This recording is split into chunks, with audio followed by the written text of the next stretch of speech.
Hubungan politik yang baik antara kerajaan pusat dan negeri mampu memberi kelebihan kepada sentimen yang begitu dominan pada pilihan raya negeri PRN Sabah iaitu aspek pembangunan.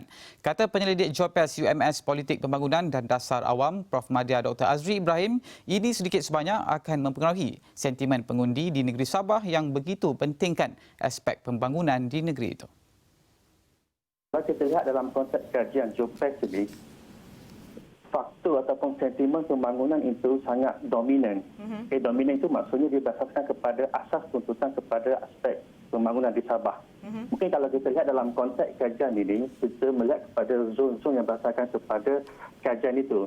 Tapi kalau kita lihat fokus kepada aspek hubungan pusat negeri ini, dia akan merujuk kepada aspek pembangunan yang macam mana hubungan federalisme itu antara kerajaan pusat dan kerajaan negeri mempunyai satu kerjasama yang baik untuk proses pembangunan. Jadi dalam hal inilah kalau kita melihat kepada aspek kepimpinan. Kalau kita melihat kepada aspek kepimpinan, maksudnya kita akan melihat kepada hubungan politik. Jadi hubungan politik ini ada asasnya yang agak signifikan apabila kita merujuk kepada hubungan pusat negeri. Jadi itulah kalau kita lihat ke dalam konteks hubungan pusat dan negeri, sudah pastilah hubungan yang baik dalam konteks hubungan politik itu boleh memberi satu bentuk jaminan dalam konteks pembangunan.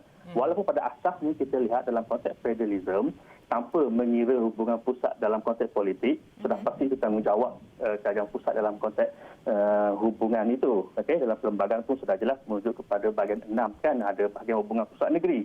Jadi kalau kita fokus kepada kajian atau pemerhatian penyelidik-penyelidik JOPES, kepimpinan itu dalam konteks tuntutan Sabah untuk membangun itu, hubungan dengan pusat itu lebih signifikan agar satu projek pembangunan itu dapat dijalankan dengan baik dan berkesan, terutamanya dalam aspek tuntutan pembangunan.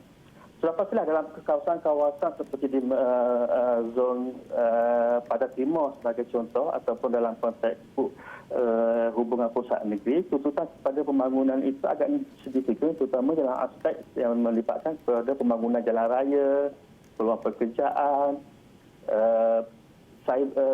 hubungan dalam konteks itu kita lihat sudah pasti memberi satu nilai tambah ataupun benefit kepada pengundi itu. Jadi saya lihat begitu dalam hal ini. Jadi kepimpinan itu sudah pasti negeri pun sudah pasti akan memberi nilai tambah juga dalam konteks pembangunan. Tetapi sudah pasti pusat itu akan memberi satu kelebihan yang signifikan dalam hal ini.